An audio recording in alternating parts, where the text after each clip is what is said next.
Well, not only a couple of weeks into the season, but is it nice to have a clear week to either give a few legs a rest or probably just as likely get a bit of work on the training ground done? Yeah, it is. It always allows us to do exactly what you've said, and that is have a closer look at the players, make sure that we get our sort of preparation and recovery right. And when you have midweek games, and you know what the championship's like, the season really doesn't give you too many opportunities to get lots of work done once the season's up and running, just because of the amount of games in the quick succession that they come. So the few opportunities that we have would be things like international breaks, but when you get 3 weeks, you get a chance just to get a bit more detail in on the training field, and players who need a bit more of a rest, and some need a bit more work, and that's how we just utilise the opportunities that we get in the games programme, because it's got nothing to do with how the games programme is set up.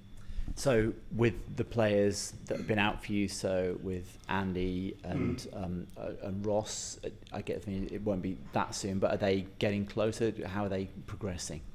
Well, Andy hopefully will be. I mean, he's been out training, doing some individual stuff. He's hopefully will be back with us maybe tomorrow, maybe early part next week, and then with a view to him being available for next week's game. So we'll see how that goes. But with his problem, he's got a heel problem, and I suppose it's as much as anything whether he can deal with the discomfort. It's just one of those places that you don't get a lot of respite. Every step, every other step goes through it. So there we go. But he's desperate to get back, and we'll be very happy to have him available again. Ross's situation's very, very different, because we just have to accept that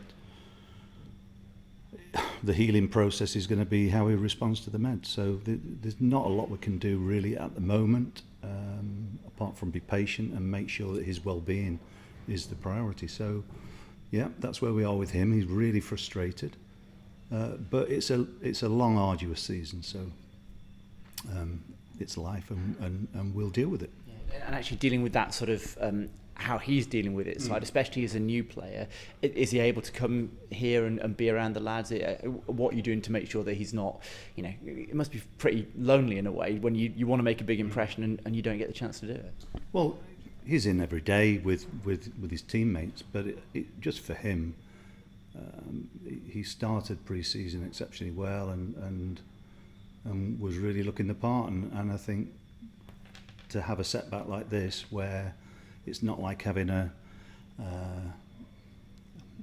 probably what we call a normal type of injury, it's a totally different type of thing. So like I say, we've just got to be patient, and we've got to support him in the meantime.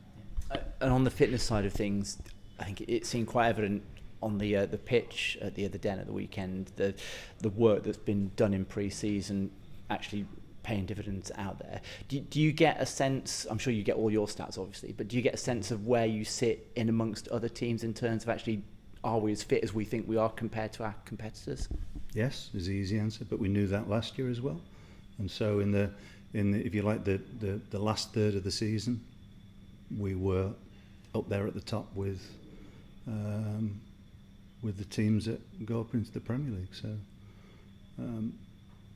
don't make the assumption though that it's just a shift from this year to last year. It's the players who've been here over the last 2-3 years who remain here have, it's a gradual sort of improvement, and it's one that you have to sustain by being involved in that high intensity sort of regime. So that if you like I remember Dave Rennie explaining to me when we were talking about hamstring injuries, because we still picked up the same number of hamstring injuries from one season to the next, but the key factor was that the players only missed half the number of days, training days. And so, we recovered them quicker, and players are more robust now. It doesn't mean that we won't pick injuries up. Of course we will, because, when you play the way that we do, I think it's and the number of games that we do play, and you have a small squad, so you're reliant on lots of players to continue to play as many games as possible. There are risks, and once you get into game situations, you no longer have control over those parameters necessarily. So what we can control is how we work on a daily basis, weekly basis, monthly basis, etc. So it's a big part of what we are as a side, and it's taken an awful lot of hard work by an awful lot of people to get us to where we are now, and it's not the end product. We've still got work to do, but when we, and as we have done, when we've looked in the market to bring new players in, the profile of those players is a very big part of whether we try and bring them into the football club, because they've got to be able to deal with how we are playing. So, it's a, I don't want to go on and on about it, but it's something which requires a lot of planning, a lot of thought, and a lot of flexibility too, to make changes as you go along. So I think we've moved in the right direction, and we'll see how things develop. With looking at new players, we know that you're seeing what's out there at the moment. Nothing announced, I'm sure nothing's done, but do you get a sense of whether it's likely to get done between now and the end of the window? Well, look, we've already done a lot of business. I mean, that's the big thing. And the 2 windows in this calendar year, I was talking in-house stuff yesterday about it. A lot of the business that we've done, we've been very pleased that not just the incomers, but the players who have left, the players that have come in, the dynamics of the squad has changed, and the players that we've added to the squad have made us a better team, and on top of that, we've still evolved ourselves. So whether any more business is done will be dependent on a number of criteria, and the most important thing is whether the type of players that we need are either available or whether they are doable. And the doable bit becomes an internal discussion that we have. So, I think one of the problems is everybody looks at when players leave and we get fees for players, that there is this sort of misconception that all of a sudden there's loads of money available. We're not working to that type of a model. We are trying to be as sensible as possible, looking at the future of the club, but also maintaining the present, and that is to stay within a certain wage structure, which is sensible for us, still makes us competitive. And like I've already said, the business that we've done in this calendar year, I think, has been really good. Another thing you've done over the last probably 12 months, maybe even longer, is making sure you tie down your existing assets to deals that make sense. There are obviously a couple of those that are coming up at the end of the year. We know that discussions have been ongoing. Is that something that you would like to see progress, make sure that you keep hold of the ones that you're keen to keep hold of? Well, it's not about me wanting it, it's we are trying to do that. But again, what we can't do is we can't compete with wage structures of other people. So we try and look after our assets. It's important to look after our assets, but there is always a threshold, and that's the key thing to it. So one of the big things that players get here is opportunity, and I think that's a really good selling point for us as a football club. So what we can't do is compete with people whose first and foremost their motivation is money. Look, good players will earn money in their career and they'll do very well. And you know, so what we try and create here is a feeling of worth, togetherness, and I think that is an important quality that we try and create within the club so that people feel a part of it. So, you know, we talk about Alex, you know, Alex Scott obviously has left us now, and we wish him best of luck, but there's no doubt that he will, I think, reflect on his time here and realise what a fantastic opportunity he had here, and people have touched his career that he will remember right the way through his career. So, you know, it's not just about the financial side of it. It's about players being able to develop, and you know, I think we try our best to get it right here. This weekend, it's Birmingham, who would look on the face of it to be a slightly different test than they gave last year. Certainly off the field, a lot more stable situation than they were perhaps 6-12 months ago. Yeah. So new investment, new chapter maybe for them. So again, the word transition might be used, but you can't do it all in one hit. So even though they may be a different proposition in lots of ways, they can't change the whole squad. It'll be a tough test, like all championship games are, just because they've got players who can create problems. Good young manager, you know. So with good coaching staff, it'll be another test for us. What we have to make sure we do ourselves, though, is hit the levels of performance that we can, and make sure that our strengths cause them problems. You know, you've always got to negate the strengths of your opponents, or attempt to do that, and dominate by, you know, I mean, for us this year, we're better possession side, and I think we will, but we've got to be brave on the pitch. You know, we've got to make sure that the players want to test them and wear them down when necessary, but still be decisive when opportunities come, whether it be on a counter attack or set plays or whatever. So for me, it's about always maximising what we have, and I think the players are in a good place themselves in terms of their understanding of what their roles are in the team, and it's important that other teams don't enjoy coming to Ashton Gate to play, because you know, we want it to feel volatile for them. We want it to feel intimidating, and the best way for us to do that is for us as a team to generate the atmosphere on a match day by being aggressive, by being as dynamic as possible to excite our fans. That's the best way of us creating a more hostile environment for teams that visit us. Okay, cheers, thanks. Thank you. Just going back to the Birmingham game, and you were talking there about imposing on them rather than kind of letting them impose on you.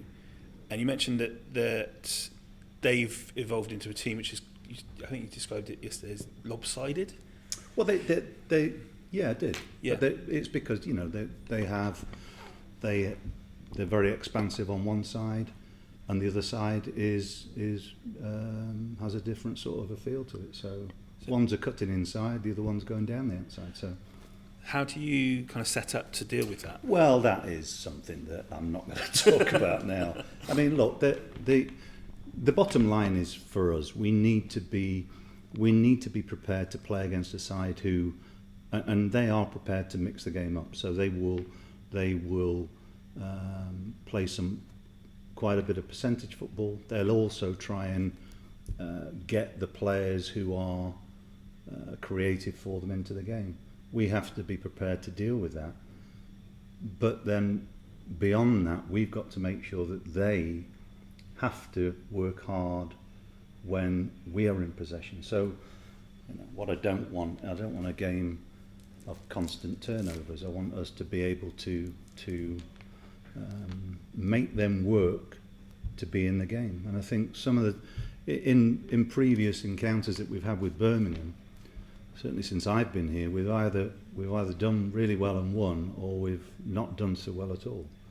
And it seems to be one of those fixtures that has been ends of the spectrum, which is rather bizarre. But look, that's how Championship football can be, and it's another example of the necessity of your players to be able to stay in the moment. What do I mean by that? Is they have to be able to deal with whatever the game throws at you. So we can talk about no, we can't talk about tactics, because I don't like talking about tactics, to be honest with you. I think it's overly talked about. But the way teams play and the way teams set up against it is one thing. The key moments are whether players are able to deal with key moments, and whether players are able to perform under pressure, and more importantly, whether the team's able to deal with difficult times, even if one or two players are not at the best, because the team's organised and has an identity which underpins what the team's about. That's how I see football. So you look at the Women's World Cup at the moment, and what a fantastic achievement to win the Europeans, getting the World Cup final. But what's very apparent is not just the fact that they play well, but they have a togetherness which has been developed in quite a clever way. And so the players drive it as much now as the staff. And that's the art of building sides. It's maximising what you have. It's not about talking about what you haven't got and how we're going to get it. It's about making the most of what you currently have until you can make changes. And that's how sides are built. That's how hopefully in time success is built too. Just following on from that, and I'm not expecting you to answer this directly with relation to the Birmingham game, but on a general point, do you, when you've come up against teams which have a specific way of playing, do you kind of does it inform your team selection, or are you someone who thinks, no, I'm going to play what I want to play? I know where this is going, and I can very easily answer the question that we have to be aware of what our opponents are, but I would rather us concentrate on what we are specifically first. So different formations always present problems to solve when you play again. And I'm not going into use all the modern terminology. It doesn't matter. The bottom line is it's one thing against another. Who comes out on top? There's different ways of achieving that. But I don't want our players to feel that all I'm doing is worrying about our opponents all the time. What I want us to do is to know that when we're at our best, we can cause anybody problems. But to cause them problems, we've certainly got to do certain things to hinder our opponents' touch on the game, or their strengths. We have to minimise those strengths, but it's always based around what we are. So, I don't really see us changing formation too much, because what we've got now is there will be subtle changes in games. We might change how the midfield looks. And what the wide strikers do in terms of where they start to defend. But basically, we're still going to be what we are, and that's 4-3-3. And again, it's all about players understanding roles and understanding what they are in the team. So our strikers, all three of them, and if we've got somebody playing in the 10 position behind, they're so important for us defending, because those players allow us to win the ball back further up the pitch, and consequently will create more chances. Thank you. You mentioned yesterday as well about how that maybe last season City were a good counter-attacking team. Now, well, last season was a bit in between. The season before, we had to be, because that's you have to play the way that your players allow you to set up. So, sorry, I butted in. You carry on. That's okay. And you mentioned about how you hoping to transition to more possession-based game, which is what's happening this season. What do you need to play at home against a team like Preston did the other day? What needs to happen to kind of get that, to unlock those defences? Well, we talked about it after the game, and I think I mentioned it after the game too, and it was for our fullbacks to get forward more and want the ball more, which would, it was surprising that they didn't on that day, but they both responded really well in the games that they've played since. So, it can be just simple things like that. When I say be brave in possession, what I mean is, sometimes, all right, we were able to do it against Millwall, but I think had we have scored much earlier, then I don't think there'd be any surprises. But we kept on putting them under pressure to the end of the game and got our reward. Other days it won't work like that, but we continued to be positive with the ball, and the ball speed's also really important too. So when you play against sides who want to defend deep against you, you've got to wear them down and then understand when to pick them off. So it's very complex and complex, but it's simple too. And like I say, I'm not somebody who wants to talk about that too much, because the bottom line about it is the reason that we weren't successful or didn't play it. We didn't play badly. We didn't play badly, but we weren't as good as we could be, and we could have asked them more questions. But we only created one cross in the whole of the game, which for us is not a very good start. But the players have responded well.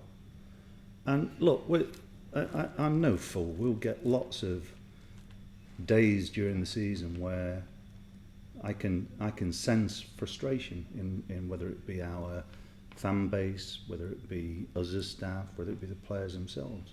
And it's because there is such a variety of challenges that you get at this level. It's a fascinating league in many ways, but it doesn't half test your patience and your durability, whether you're a manager or whether you're a player or whether you're a fan. And that's the big thing about it. So,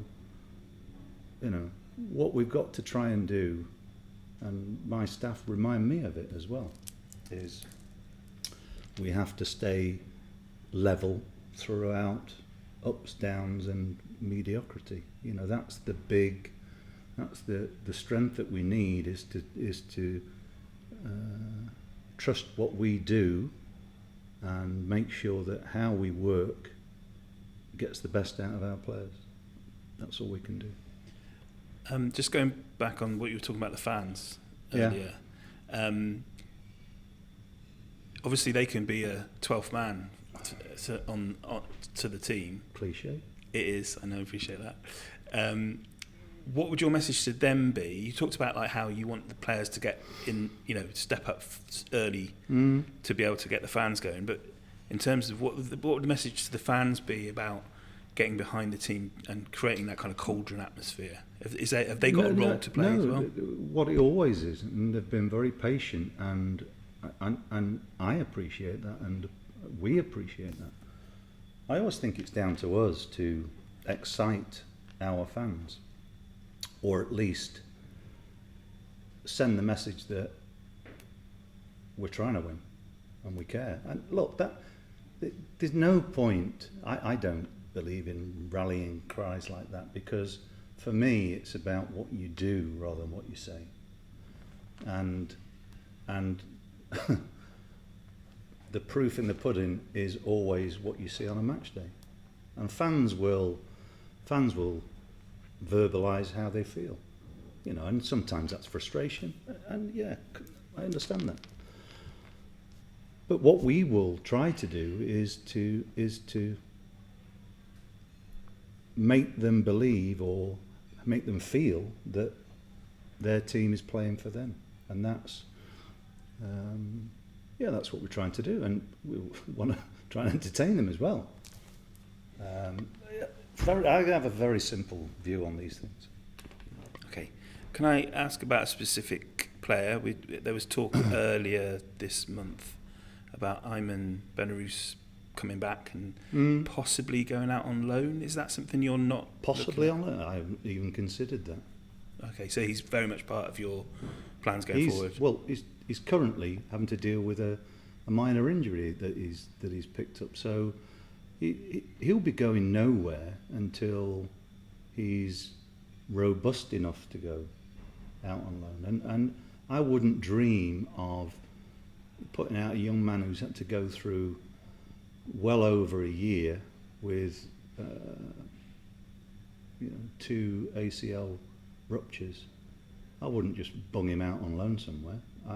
We need to make sure that he firstly recovers totally from that, and you know, when the psychological side of being out for that amount of time is, and I spoke to him this morning. He's quite down today, you know, because he's had some pitch time in games and done pretty well, and then he's picked up a minor injury that he's going to have to sort of get over again. So it doesn't feel like to him at the moment. The world probably feels a bit unfair. So we have to look after, you know, players in that situation. Their well-being is the most important thing. And once we've seen him and he's fit and played enough games, then we'll decide if he's right for us. And I think, on what I've seen of him in the past, I mean, when he broke into the side, I thought he was excellent. So, loan deal at the minute is the furthest thing from my mind.